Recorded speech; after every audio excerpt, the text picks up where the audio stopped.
dall'altra parte abbiamo alleati con noi importanti che ci hanno permesso di vincere battaglie contro la sinistra, che ci permetteranno di vincere ancora di più le battaglie nei prossimi anni. Contro chi? Contro una sinistra che sicuramente non ci sarà più, ma contro alcune forze che continuano ad esistere nel nostro panorama, che sono le forze che vogliono bloccare tutto, che vogliono la politica del non fare, la politica delle scarse risposte, una politica che non ci appartiene.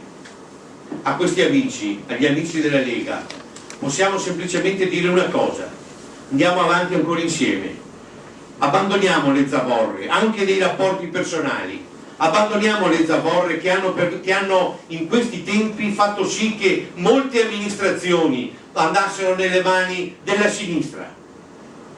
Passiamo insieme avanti, andiamo insieme avanti. Lo hanno fatto a livello nazionale, lo si sta facendo a livello regionale, lo si è fatto a livello provinciale e credo sia giusto farlo e necessario farlo anche a livello comunale.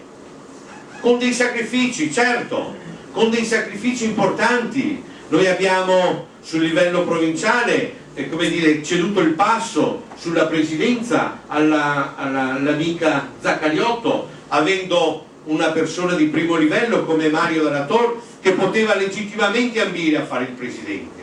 Lo abbiamo fatto con un gesto di sopruso da parte loro sul livello regionale, e quindi c'è Zaia candidato presidente della regione, con un gesto che io continuo a ripetere, ma ormai è così, di sopruso da parte perché squadra che vince non è possibile cambiare.